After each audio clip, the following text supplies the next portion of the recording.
خانومی که تماس میگیری از من میخوای حقایق رو برملا کنم.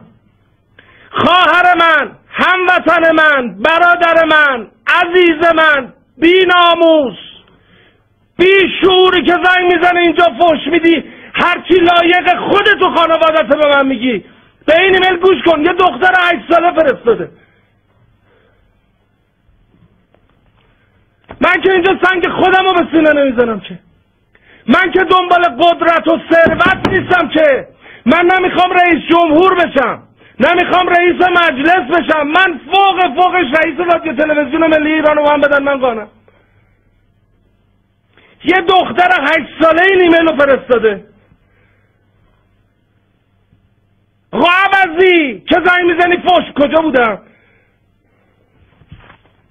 آها، بی شرف، وطن فروش، آشغالی که زنگ میزنی اینجا فحش میدی. این ایمیل یه دختر 8 ساله فرستاده، خواهر 8 ساله تو، هموطن 8 ساله تو، بی غیرت. گوش کن، این ایمیل رو نشون بدی. ایمیل رو نشون بده. خاک تو سرت با اون ایمیل نشون دادنت. برگرد. یه دختر 8 ساله ایرانی این ایمیل رو برای من فرستاده. با قلبش، با قلمش، با روح پاک ایرونیش، با روح آریاییش این ایمیل رو فرستاده. میخوام دقت کنی. نوشته جیگر طلا. مگه من قرار نبود دیشب بیای تو چت روم؟ نه این نیست. بله همینه، دختر 8 ساله از ایران، از وطنم، از پاره تنم اینو نوشته. درود بر شما آقای بهرام آریایی عزیز. درود بر تو دخترم. آقای بهرام آریایی، ما در اینجا هیچ تفریحی نداریم، هیچ امیدی نداریم، هیچ خوشی نداریم.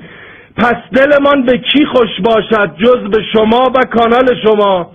پس اگر ممکنه از هر جور که می شود این کانال را حفظ کنید تا ما شما را ببینیم و آگاه باشیم تا همه چی آزاد شود و ما خوش باشیم.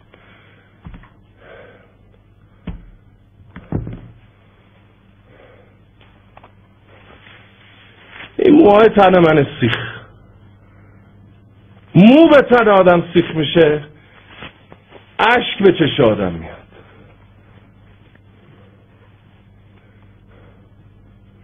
پوفیوس زنگ میزنی فحش میدی. اینو یه دختر 8 ساله نوشته با روح پاکش.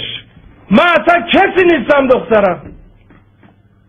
در مقابل روح آریایی تو، عشق وطن تو، همه چیه تو، من کسی نیستم. چرا فکر میکنید من اینجا سنگ خودم رو به سینه میزنم؟ چرا فکر؟ من کار میکنم، من زحمت میکشم.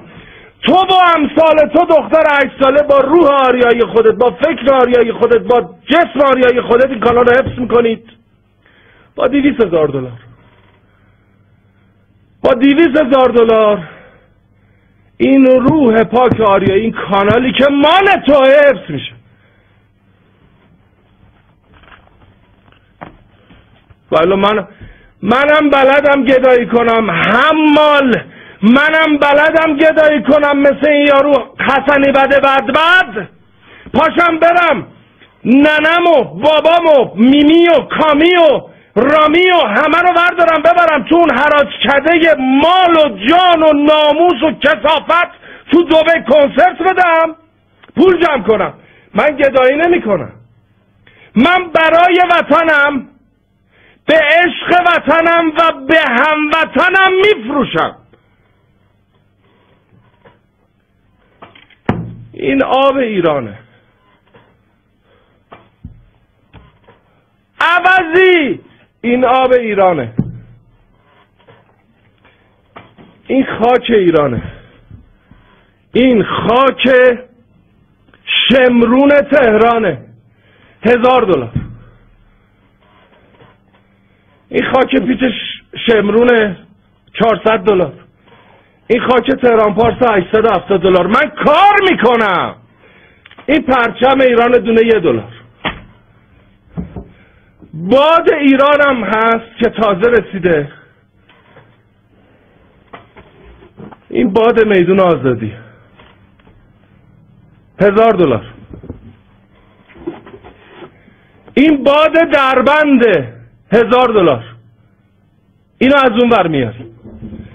2 تا چیز دیگه هم هست، مسافری میرسه که از بقیه این بادا ارزون تره. اینا 3 تاش $100. باد فتح ایران